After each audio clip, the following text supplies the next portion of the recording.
3 horror stories about employees who didn't work there. Hey everybody, I'm glad y'all stopped by. Think about the last time an employee helped you somewhere. A store, a gym, a restaurant. You probably never asked to see proof that they actually worked there. Why would you?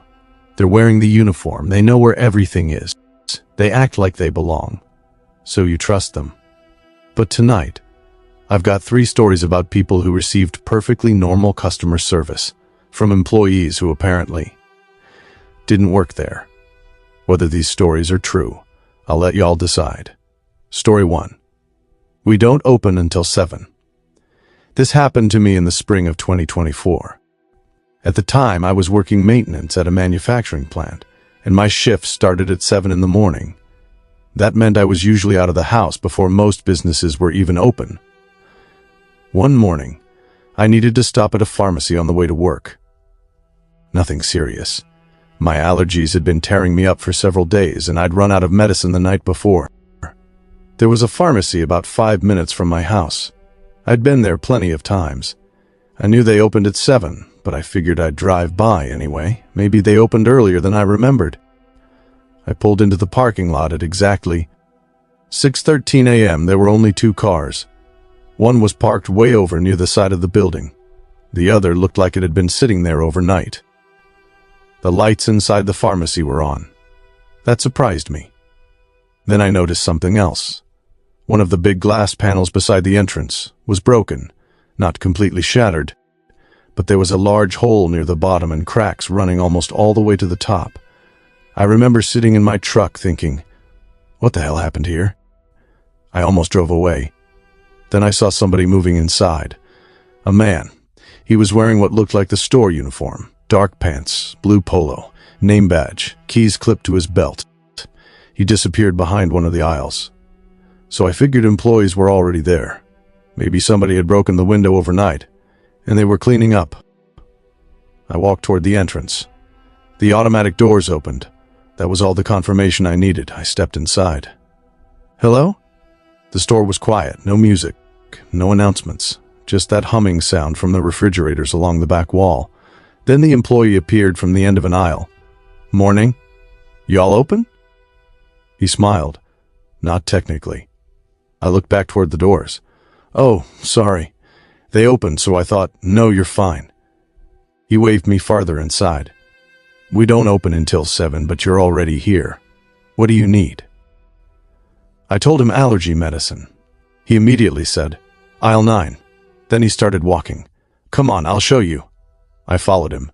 That's when I noticed his shoes. They were filthy, not dusty, not a little dirty. Wet, completely soaked. Mud covered the sides of both shoes and went several inches up the bottoms of his pants. Every step he took left a dark footprint on the polished floor. I looked outside. Clear morning, dry pavement. It hadn't rained in several days. I remember wondering if he'd been outside behind the building dealing with the broken window or something. It wasn't enough to concern me, just odd. He walked me directly to the allergy medicine. What do you normally take? I showed him. He shook his head. You don't want that one. Why? Same ingredient, this one's cheaper. He handed me another box. I laughed. Appreciate it. Anything else? No, that's it. I followed him toward the registers. He stepped behind one, pressed a few buttons, then shook his head. Registers aren't up yet. Oh, I checked my phone. 6:19. I can just come back. He looked at the box in my hand. You've got 40 minutes. I laughed. I've got work at 7. Close by? About 10 minutes, he nodded. You'll make it? Something about the way he said it made me decide to wait. Maybe because I'd already driven there. Maybe because I really needed the medicine. I figured I'd walk around until the registers came online. For the next 20 minutes, that's exactly what I did. I looked at shampoo, razors, vitamins, stuff I didn't need. The employees seemed to be working. I'd occasionally see him straightening shelves or carrying something toward the back. Everything felt normal, until I was standing in the cold and flu aisle, reading the back of a bottle.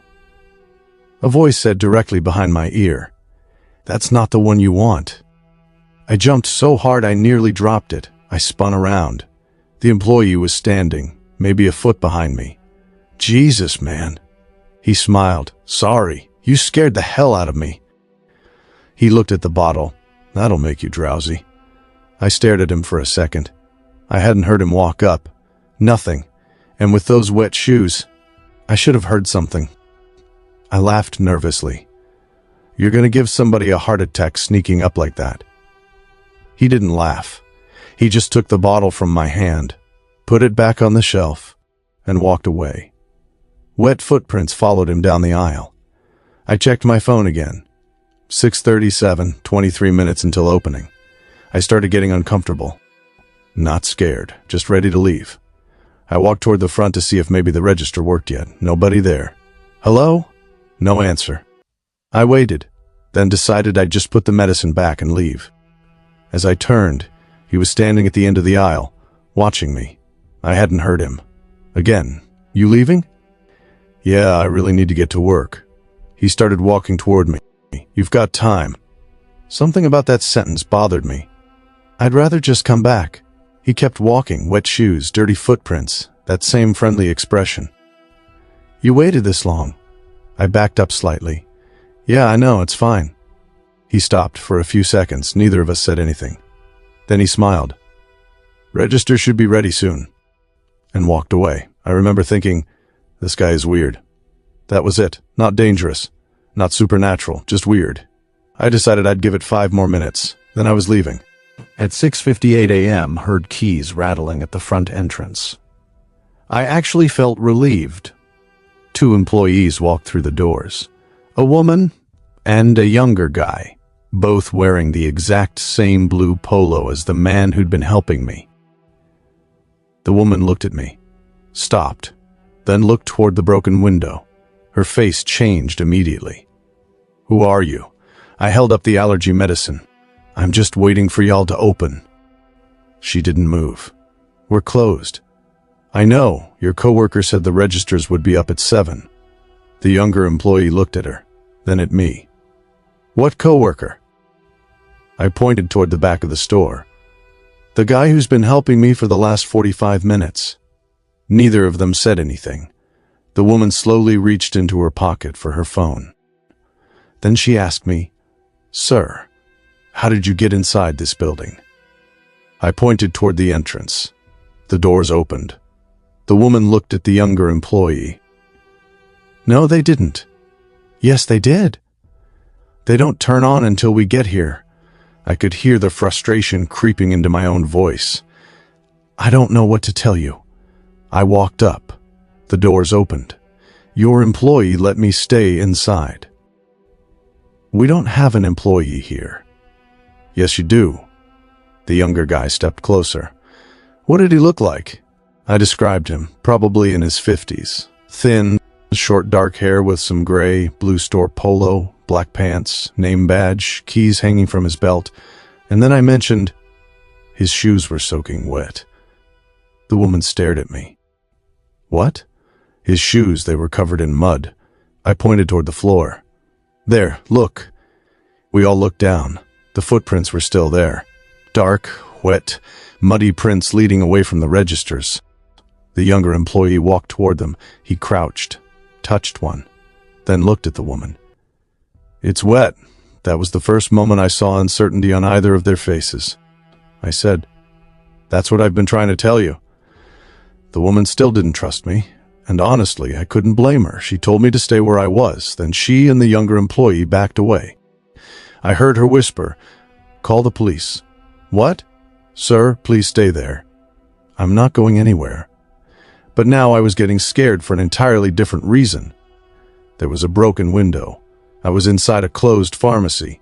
I had merchandise in my hand, and apparently nobody was supposed to be there. I put the allergy medicine on the floor. "I didn't take anything." The younger employee said, "Just don't move." A few minutes later, 2 police cars pulled into the parking lot. The officers separated us. I explained the story again. 6:13, automatic doors opened. Employee greeted me, helped me shop. Registers weren't working, told me to wait until 7. One officer asked, You've been inside almost 45 minutes. Yes. By yourself? No. With this employee? Yes. What was his name? I opened my mouth, then realized I didn't know. I'd seen the name badge. I remembered looking at it, but for some reason, I couldn't remember what it said. I don't know. The officer stared at me. He helped you for 45 minutes and you don't know his name. I wasn't exactly interviewing him. The officer wasn't amused. Then the pharmacy manager arrived. She'd been called at home. She walked in, looked at the broken window, looked at me, and immediately said, "Who is he?" One of the employees explained. The manager shook her head. There was nobody scheduled before 7. I said, "Then check your cameras." Everybody got quiet. I pointed toward the ceiling. "You've got cameras everywhere. Check them." That changed everything. The manager took the officers into the security office. I wasn't allowed to go with them at first. I stood near the front registers with one officer while they reviewed the footage. Maybe 10 minutes passed. Then the manager came back out. Her face looked different. Not angry anymore. Pale.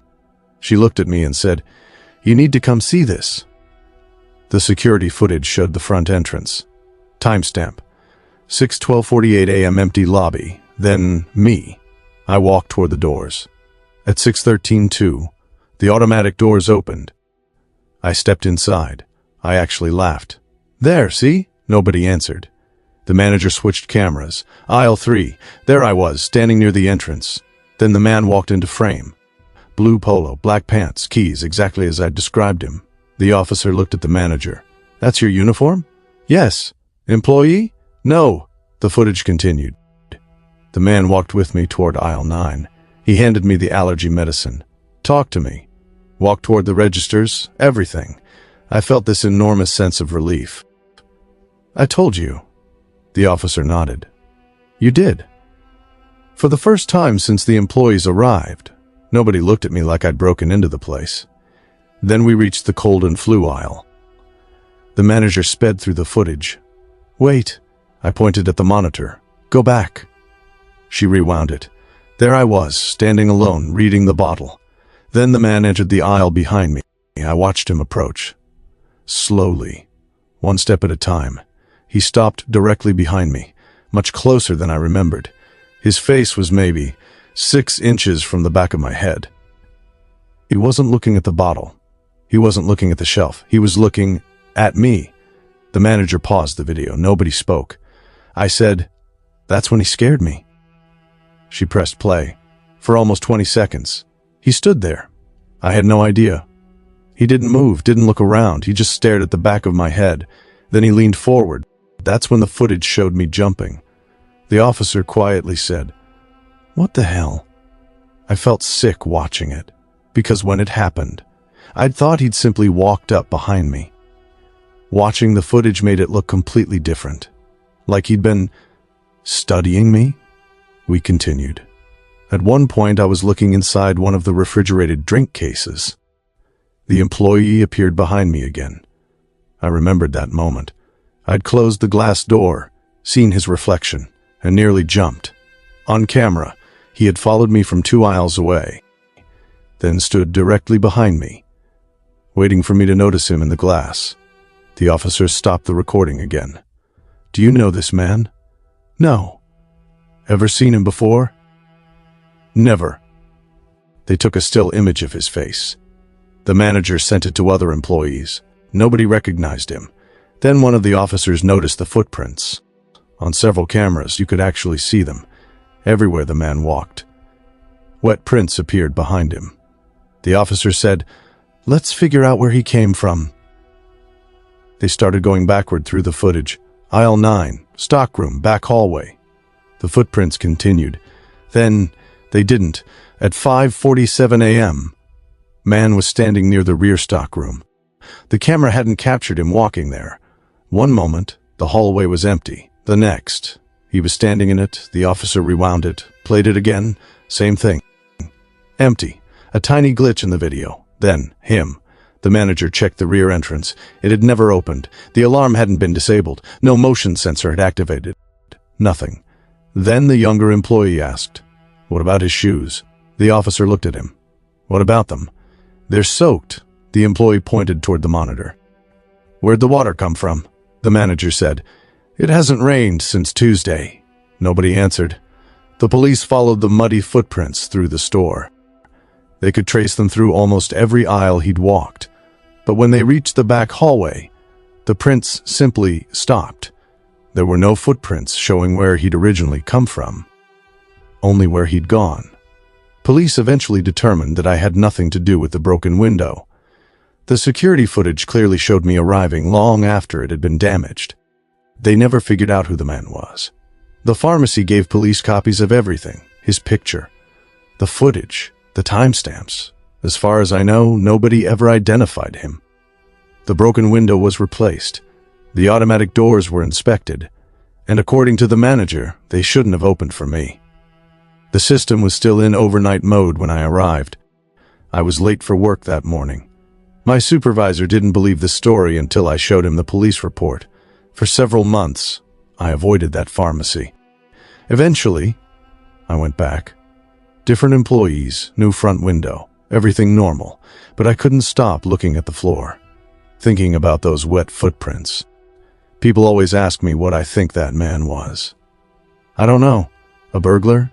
Someone hiding in the store? Something else? None of those explanations make much sense. But strangely, the broken window isn't what bothers me most. Neither is the fact that nobody knew who he was. It's watching that security footage. For 45 minutes, I thought I was inside that pharmacy with an overly friendly employee who didn't understand personal space. Only afterward did I realize how much of that time he'd spent standing behind me, watching me. And there's one thing he said that I still think about. When I told him I needed to leave for work, he smiled and said, "You've got time." Later, when I wanted to leave again, he said, "You waited this long." At the time, I thought he meant waiting for the registers. Now, I'm not sure what he wanted me to wait for. Because just 2 minutes after the real employees walked through those doors, he was gone. And police could follow his wet footprints all over that pharmacy.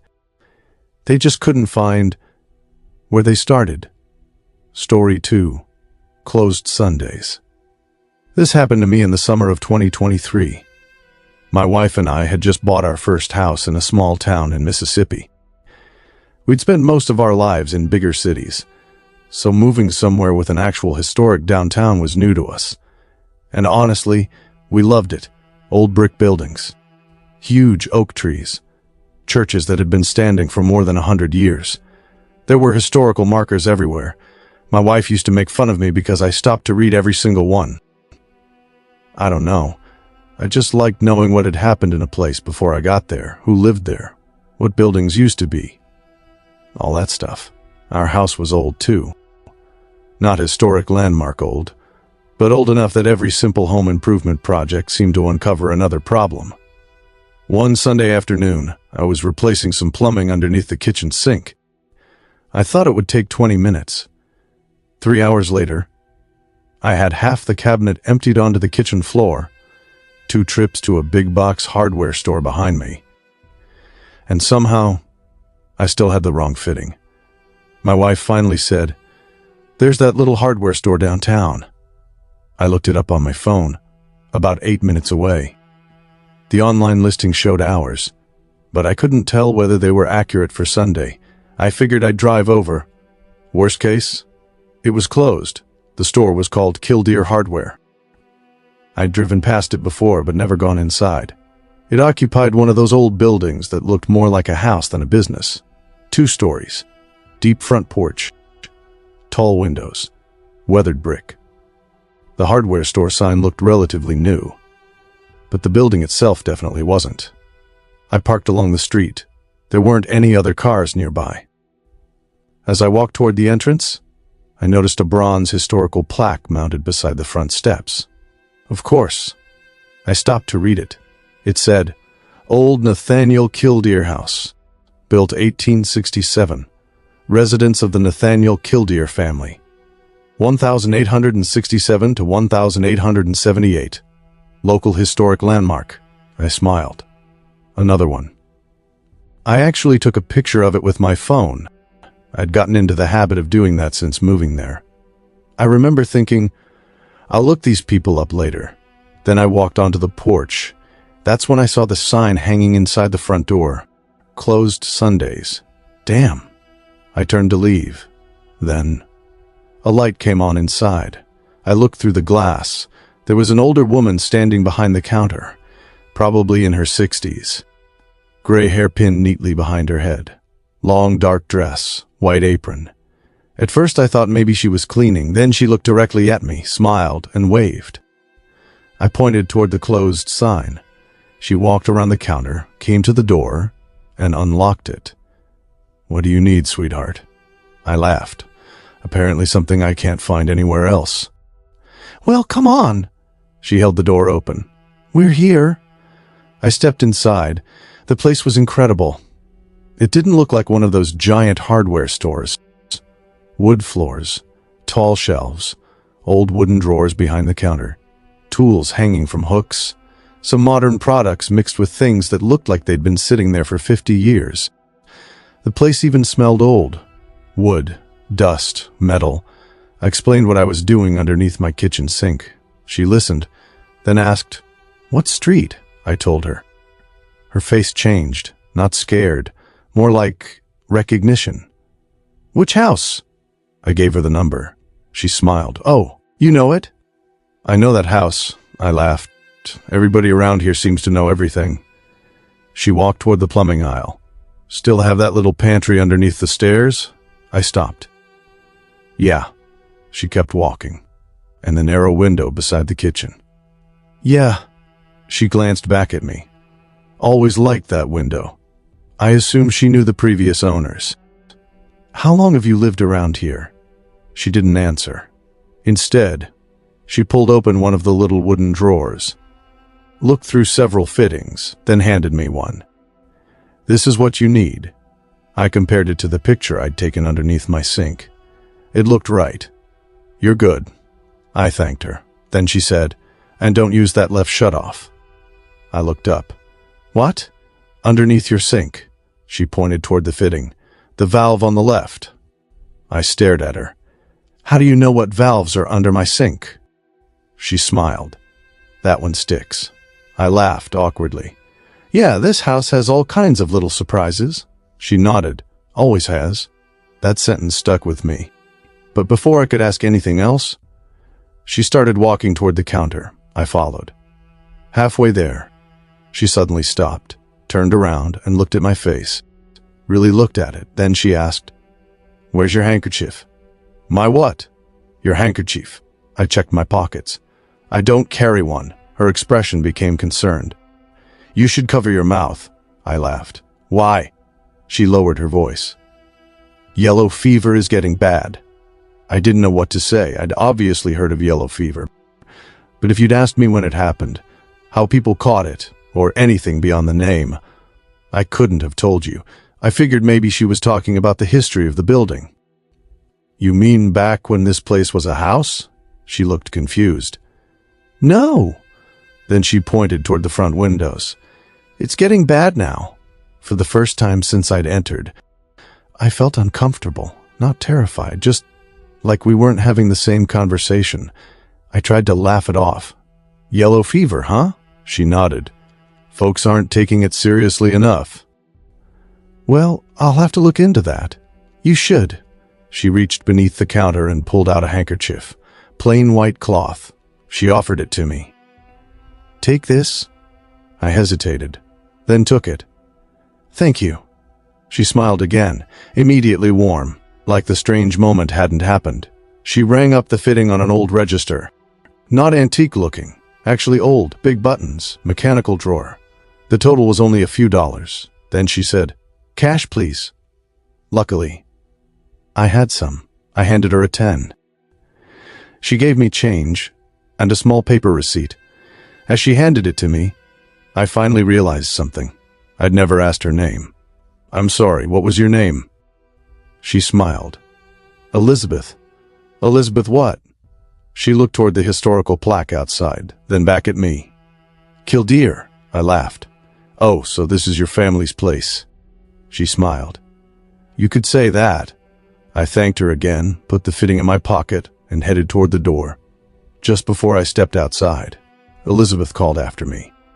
Take care of that house. I turned. I will. She was standing behind the counter, still smiling. I walked back to my car, and because I'm exactly the kind of person who can't walk past a historical plaque without reading it, I didn't even start the engine. I pulled out my phone, opened the picture I'd taken. Nathaniel Killdeer family. 1867 to 1878. Then I searched. Nathaniel Killdeer, 1878 Mississippi. Several results appeared. Old historical records, a genealogy page, a scanned newspaper article, and something about the yellow fever epidemic of 1878. I sat up straighter. I tapped it, then searched again. Elizabeth Killdeer. This time, I found her. There was an old photograph, black and white, a woman standing beside a seated man and 3 children. The quality wasn't great, but I recognized her immediately. Same face, same hair, even the same little brooch she'd been wearing inside the store. Underneath the photograph, Nathaniel and Elizabeth Killdeer with their children, 1877. I kept reading. Nathaniel Killdeer died September 1878, yellow fever. Their oldest daughter, yellow fever. Their youngest son, yellow fever. Another child, yellow fever. Then Elizabeth Killdeer, October 1878, yellow fever. I stared at the screen. The entire family was gone. I looked down at the handkerchief she'd given me, then at the paper receipt. Then slowly, I looked back toward the hardware store. The lights were off. Every single one. The front door was closed. The closed Sunday sign hung perfectly still behind the glass. I got out of my car, walked back across the street, and tried the door, locked. I knocked. Elizabeth? Nothing. I cupped my hands against the glass and looked inside. Dark, empty, and the old counter where she'd just rung me up wasn't there. I stepped closer to the glass. The inside of the store looked completely different. Same wooden floors, same tall shelves, but the checkout area was modern. Computer monitor, card reader, small display of batteries beside the register. Nothing like what I'd seen 10 minutes earlier. I backed away from the window, then looked down at my hand. I was still holding the receipt, so I knew I hadn't imagined everything. At least, I didn't think I had. I unfolded it. Killdeer Hardware. Underneath that, the fitting, the price. Then something I hadn't noticed before. At the bottom, Register 2, I took a picture of it, then another picture of the handkerchief. I wasn't sure why. I think I just wanted proof. I walked back to my car, locked the doors, and sat there for several minutes. Then I started searching again. The more I read, the worse I felt. The yellow fever epidemic of 1878 had devastated communities throughout the Mississippi Valley. People fled towns. Businesses closed. Families isolated themselves. And back then, people didn't understand the disease the way we do today. I suddenly remembered Elizabeth looking at me. Where's your handkerchief? Then, you should cover your mouth. She hadn't been telling me a history lesson. She'd been warning me, because as far as Elizabeth Killdeer seemed to know, it was still 1878. I looked at the historical marker again, 1867 to 1878. Now I understood why the dates ended there. I drove home. My wife was still sitting on the kitchen floor surrounded by plumbing parts. She looked up. Please tell me you found it. I held up the fitting. Yeah, she smiled. Finally. Then she saw my face. What happened? I told her everything. The closed Sunday sign. Elizabeth. The yellow fever comment. The photograph. The dark store. My wife stared at me, then laughed. Not because she thought it was funny. More like she didn't know how else to react. So you're telling me a ghost sold you a plumbing fitting? I don't know what I'm telling you. I handed her the receipt. Then the handkerchief. She looked at both. Well, you definitely bought something. I showed her the photograph on my phone. Her expression changed. That's her? That's her. You're sure? 100%. My wife zoomed in, then looked at me. Okay, that's weird. I almost forgot about the other thing Elizabeth had told me. Then my wife crawled underneath the sink. I immediately said, "Wait." "What?" "Don't touch the left valve." She looked at me. "Why?" "Elizabeth told me not to." My wife stared at me for several seconds, then slowly crawled back out. "Nope." "What?" "If your dead hardware store lady says don't touch the valve, I'm not touching the valve." That actually made me laugh. We called a plumber Monday morning. He came out that afternoon. I didn't tell him anything about Elizabeth. I just said, "Can you check that shut off before we mess with it?" He reached underneath the sink, looked at it, then said, "Good call." "What's wrong with it?" He showed me where the pipe disappeared into the wall. The valve itself looked okay. Behind it, the pipe was badly corroded. He said if I'd put enough pressure on the valve, there was a good chance the pipe would have broken inside the wall.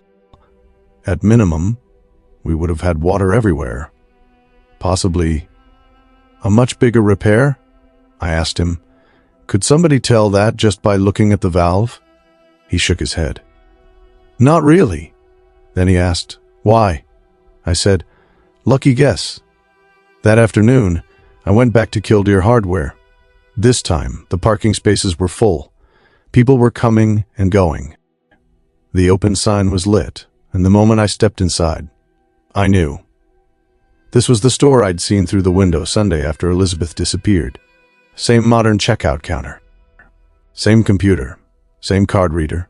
A man probably in his late 20s was working up front. I walked over. Can I ask you something weird? He laughed. Depends how weird. Were you guys open yesterday? Nope. Anybody here? Not that I know of. Do you ever open on Sundays? No, never. I pulled the receipt from my pocket. What about this? He looked at it. His smile disappeared. He turned the receipt over, then looked at it again. Where'd you get this? Here. When? Yesterday. He stared at me, then said, Hold on. He disappeared through a doorway behind the counter. A minute later, an older man came out, probably 70s. The younger employee handed him the receipt. The older man looked at it, then at me. You got this yesterday? Yes. Here? Yes. He pointed toward the receipt. Register to? That's what it says.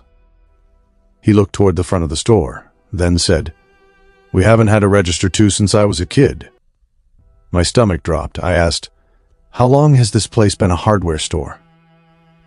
Since the 20s. Was it your family's house before that? He looked surprised. You've been reading the plaque. I nodded. Then I asked, Do you know who Elizabeth Killdeer was? He didn't answer immediately. My great-great-grandmother. I pulled out my phone, showed him the photograph. This woman? Yes. I said, She sold me this yesterday. The younger employee laughed nervously. The older man didn't. He just stared at me. Then he asked, What does she look like? I described everything, her hair, the dress, white apron, and then the brooch. That got him. What kind of brooch? Small, oval, dark stone in the middle. He turned around. There were several old photographs hanging along the wall. He walked to one and pointed. It was a larger copy of the same family photograph I'd found online. Elizabeth was wearing the brooch. The older man didn't say anything for a while. Then he asked, Did she say anything to you? I almost said no. Then I remembered. She told me yellow fever was getting bad. The man's face changed. She said that? Yes. She gave me this too. I pulled the handkerchief from my pocket. He took it carefully, turned it over, then unfolded one corner. There were 2 tiny letters embroidered into the fabric. EK, he handed it back immediately. I asked, What? He shook his head. I don't know. But I could tell. He knew something. Then I remembered the house. I gave him my address. Would she have known that house? The older man stared at me. Then, he smiled slightly. I grew up in that house. I thought I'd heard him wrong. What? My parents owned it. He told me the Killdeer family had lived in several properties around town. After Nathaniel and Elizabeth died, relatives eventually inherited the house I'd purchased. Generations later, his parents ended up with it. He'd spent most of his childhood there. Suddenly, Elizabeth knowing about the pantry made sense, the narrow kitchen window. Even her saying, "Take care of that house." But the plumbing didn't.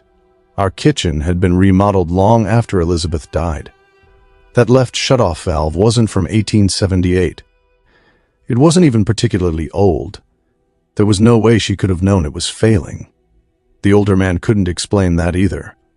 We still live in that house, and I still shop at Killdeer Hardware. The fitting Elizabeth sold me, it worked perfectly. I actually kept the receipt. It's in a drawer with a handkerchief. I've never seen Elizabeth again. I've driven past the store on plenty of Sundays. Every time, it's dark, locked, closed Sundays. Once, maybe 2 years after it happened, my wife and I were driving home after lunch. We passed the hardware store. I looked over. For just a second, I thought I saw a light glowing behind one of the upstairs windows. I almost turned around, but I didn't. Maybe someone was inside. Maybe I imagined it. And strangely, I'm okay not knowing. Because unlike some things people experience that they can't explain, I never felt like Elizabeth wanted to hurt me. If anything, she may have saved me from tearing open half my kitchen. What stays with me isn't even finding out she'd been dead for almost 145 years. It's what she said when I left. Take care of that house. At the time, I thought it was something an older woman said because she knew the neighborhood.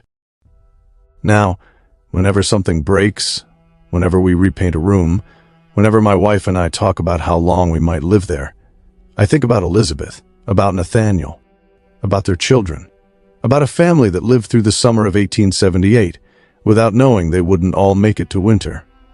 And sometimes I wonder, maybe Elizabeth wasn't working at that hardware store at all. Maybe for those few minutes, she thought she was still standing inside her own home. And maybe that's why, when she looked at me, she wasn't worried about whether I'd found the right plumbing fitting.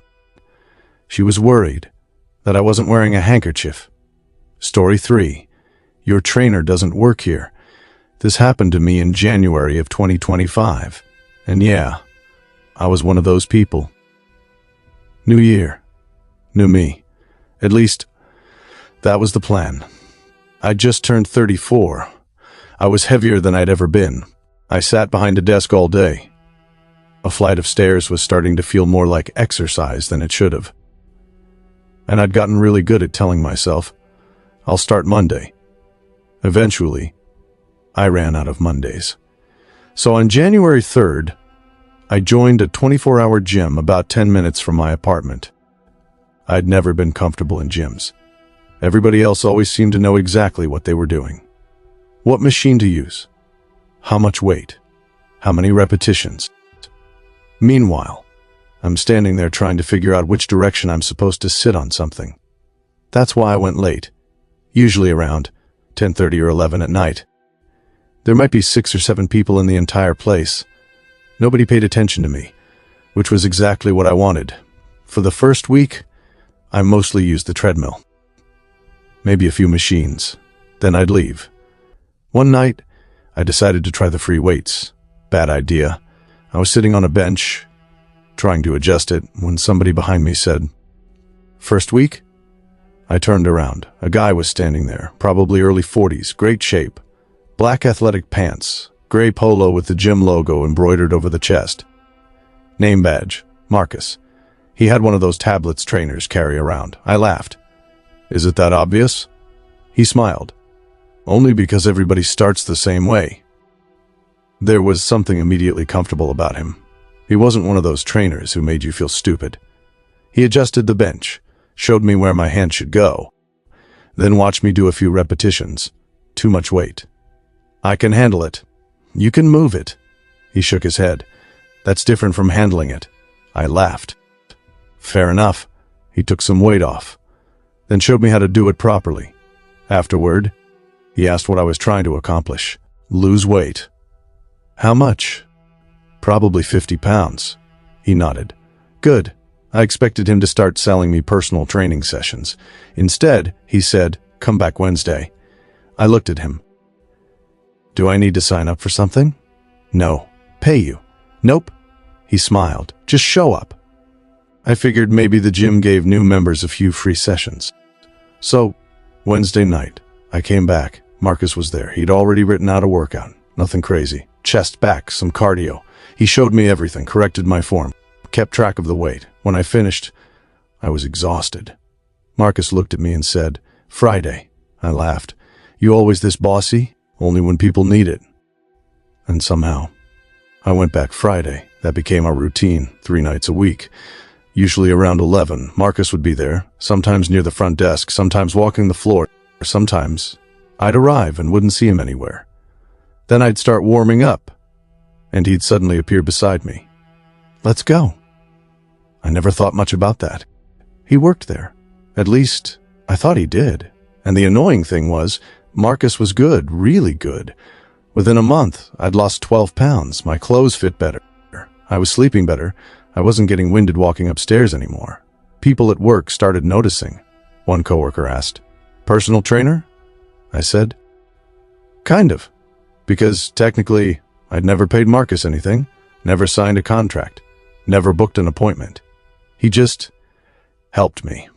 One night, I asked him why. Why what? Why are you doing this for free? He shrugged. You needed somebody.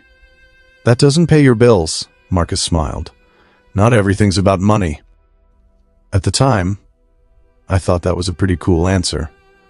Now, I wish I'd asked more questions.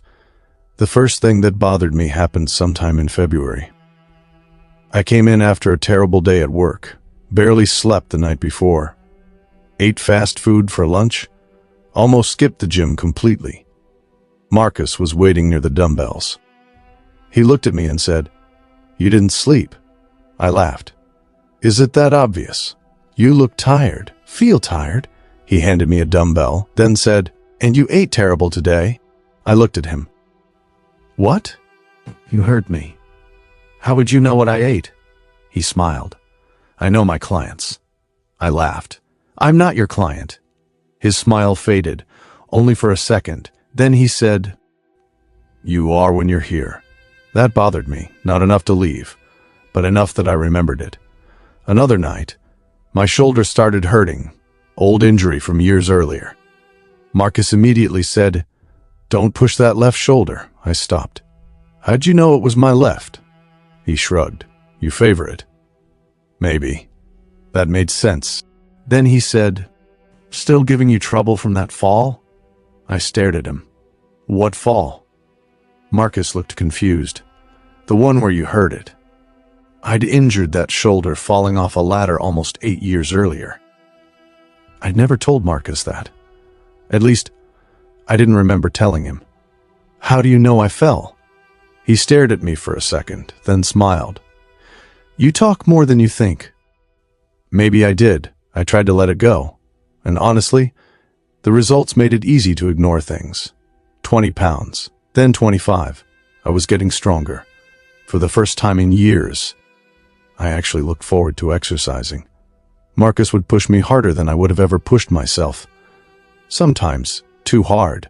I'd say, That's it. Marcus would shake his head. One more. I can't. You can. Sometimes he stood directly behind me, almost whispering, Don't quit on me. I'd finish the repetition. He'd smile. See? Then sometime around the end of February, he started saying something different. After a workout, he'd nod and say, Almost ready. The first few times, I assumed he meant my fitness.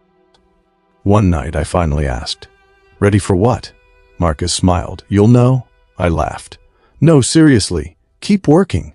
Marcus, he picked up his tablet. Wednesday, and walked away. The following Wednesday, Marcus wasn't there. First time in almost 2 months. I did the workout he'd given me anyway. Friday. No Marcus. Monday. Still nothing. I actually started worrying about him. Maybe he was sick. Maybe he'd quit. So after my workout, I walked to the front desk. There was a young woman working. I said, "Hey, do you know when Marcus is coming back?" She looked at me. "Marcus?" "Yeah, one of the trainers." She thought for a second. "I don't think we have a Marcus." I laughed. "Yeah, you do." She shook her head. "What's his last name?" "I don't know." "What does he look like?" I described him. Early 40s, short dark hair, gray trainer polo, black pants, name badge, usually carried a tablet. Her expression changed slightly. Not scared, just confused. "Are you sure he works here?" "I'm pretty sure. He's been training me for almost 2 months." She turned toward the office. "Hold on." A few minutes later, the night manager came out. I told the story again. He pulled up the employee schedule. No Marcus. Then the trainer roster. No Marcus. He searched former employees. Nothing. I started getting irritated. "Look, I don't know what his legal name is or whatever, but the guy works here." The manager said, "Sir, we only have 4 personal trainers." He pointed toward a board on the wall. 4 photographs. 4 names. Marcus wasn't one of them. I said, "He works nights." The manager shook his head. "Our trainers don't work this late." I laughed. Not because anything was funny, because I didn't know what else to do. "So who the hell has been training me?" The manager stared at me, then asked, "When did you say you started working with him?" "Beginning of January." He looked toward the ceiling, at the security cameras, then back at me. "We can check." We went into the office. The manager pulled up footage from earlier that evening. There I was, walking into the gym, working out. Nothing unusual. Then we went back to the previous month. I gave him a date I knew Marcus had been there. The video loaded. There I was, walking toward the free weights. I pointed. "This is it." On the video, I stopped beside a bench, turned slightly, and smiled. Like someone had said something to me. Then I nodded. The manager leaned closer to the screen. I felt my stomach tighten. Because I remembered that night. Marcus had been standing directly in front of me. On the security footage, there was nobody there. The video showed me talking to empty space, listening, laughing, nodding, then moving to another machine. I whispered, "No!" The manager didn't say anything. "Try another night." We did, same thing, another, same thing. Every time I remembered Marcus standing beside me. The camera showed nobody. I started feeling embarrassed, then scared. Maybe something was wrong with me. Maybe I'd imagined an entire person. The manager said, "Do you want me to call somebody?" "No. I mean someone you know." "No, I'm fine." But I wasn't. Then, I remembered one particular night, the bench press. I'd put too much weight on the bar. It came down, and I couldn't get it back up. I remembered panicking. I remembered Marcus grabbing the bar, helping me lift it, probably stopping me from getting seriously hurt. I gave the manager the approximate date. We found it. There I was, lying on the bench. The bar came down, stopped. I struggled. The manager leaned toward the screen. Then, the bar started moving upward, slowly. I wasn't lifting it. You could see my arm shaking. But the bar continued rising until it reached the rack. Then, it settled into place by itself. Neither of us spoke. The manager rewound it, played it again. Same thing. I looked at him. "You saw that?" He nodded. Then he whispered, "What did you say his name was?" "Marcus." The manager went completely still. I asked, "What?" He didn't answer. He opened one of the desk drawers, pulled out a folder, and started going through old paperwork. Then he stopped. He slid a yellowed complaint form across the desk. It was dated 3 years earlier. I looked at the employee name written near the top. Marcus. The complaint came from a gym member. The handwriting was messy, but one sentence had been underlined twice. I read it, then read it again. "He keeps telling me I'm almost ready." I looked up at the manager. "What is this?" He didn't answer right away. He took the complaint back, read it again, then sat down. "I wasn't working here when this happened." "Then how do you know about it?" "I've heard about it." "Heard about what?" He looked toward the office door, like he wanted to make sure nobody was standing outside. Then he said, "Marcus." I felt cold. "You just told me there was no Marcus." "There isn't." "Then what the hell is this?" He tapped the complaint. "A member filed it 3 years ago." I looked at the name at the bottom. A guy named Trevor Mills. The complaint was several paragraphs long. I started reading. Trevor claimed a trainer named Marcus had been approaching him late at night, helping him exercise, correcting his form, giving him routines, almost exactly what had happened to me. At first, Trevor liked him.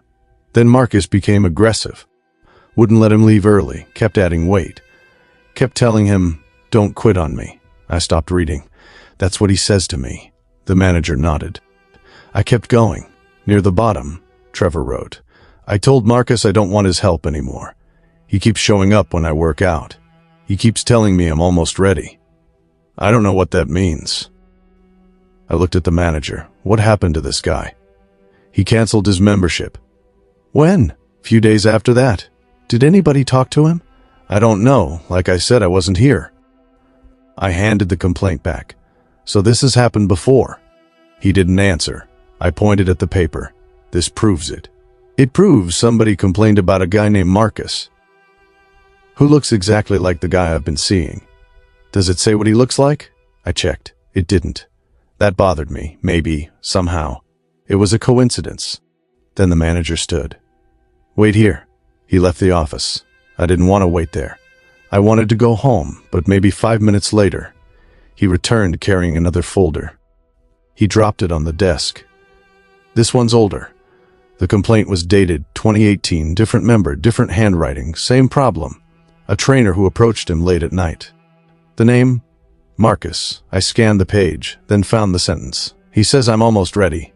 I pushed the paper away. "Nope." I stood. "I'm done?" The manager didn't stop me. I grabbed my gym bag, walked straight to my car, and drove home. I didn't sleep much that night. The next morning, I called the gym. Different manager. I canceled my membership. They asked why. I just said, "I don't want to go there anymore." I didn't tell anybody else what happened, not at first. How do you explain something like that? I had a personal trainer for 2 months who apparently didn't exist. I'd talked to him. He'd touched weights, adjusted machines, handed me dumbbells. I'd watched him type things into his tablet. He'd stood close enough that I could smell his deodorant, and yet, on camera, I was alone. That bothered me more than anything, except for one thing. Marcus had helped me. Whatever he was, he'd actually helped me. I'd lost almost 30 pounds. I felt better than I had in years. And on that night with the bench press, if that bar hadn't somehow lifted, I could have been seriously hurt. So part of me kept thinking, maybe Marcus wasn't bad. Maybe there was another explanation. Then I'd remember, "You're almost ready." Ready for what? About a week later, I called the gym again. I asked for the manager who'd shown me the complaints. He came to the phone. I asked him if he'd found anything else. Long pause. Then he said, "One thing." Apparently he'd gone through more old records. There had been another complaint, not 2022, not 2018, 2011, same name, Marcus. Different person, same late-night training and the same phrase. "Almost ready." I asked, "How long has that gym been there?" "Since 2009. So Marcus has been there almost the whole time." I didn't say that. "Then what are you saying?" He went quiet. Then, "I don't know." I asked if anyone had ever figured out who Marcus was. No former employee, no trainer, no member, no contractor, nothing. There hadn't even been some tragic gym accident we could point to. No trainer had died there. Nobody named Marcus had been killed in the building. Nothing. I almost found that worse, because at least a dead trainer would have been an explanation. Not a good one, but something. Instead, Marcus was just Marcus. I stayed away from gyms for about 3 months, and during those 3 months, I gained 11 pounds back. That pissed me off, because now Marcus was still controlling what I did, just in a different way.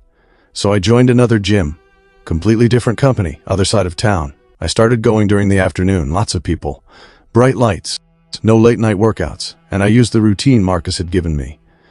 I hated admitting that, but the routine worked. By the end of 2025, I'd lost almost 50 pounds.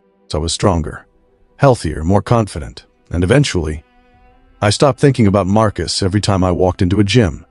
Until one afternoon, I was doing shoulder presses. It had been a long workout. I was tired. I finished 9 repetitions. I was supposed to do 10. I lowered the weights and quietly said, "Good enough." A man's voice directly behind me said, "Don't quit on me." Every muscle in my body locked. I knew that voice. I looked into the mirror. Marcus was standing behind me. Same gray polo, same black pants, same name badge, same smile. I spun around. Nobody. There were maybe 15 people in the gym, but nobody anywhere near me. I looked back into the mirror. Marcus was gone. I left, didn't finish the workout, didn't even put the weights back. That happened about 8 months ago. I still go to that gym. I still exercise. And yes, I still follow most of the routine Marcus gave me. I've never seen him again. Sometimes, I almost feel guilty saying this, but Marcus changed my life. Before him, I couldn't stick with exercise for more than a week.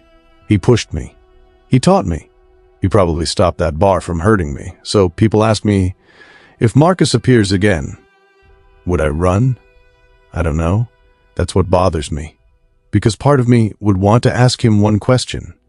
What am I getting ready for? But I'm not sure I want the answer. I still think about those complaints. Me. Different people. Different years. All approached by someone calling himself Marcus. And as far as anyone could determine, Marcus never worked there. Nobody knew who he was. Nobody knew where he came from. And nobody knew what happened to the people he'd trained before me. Maybe they simply moved on with their lives.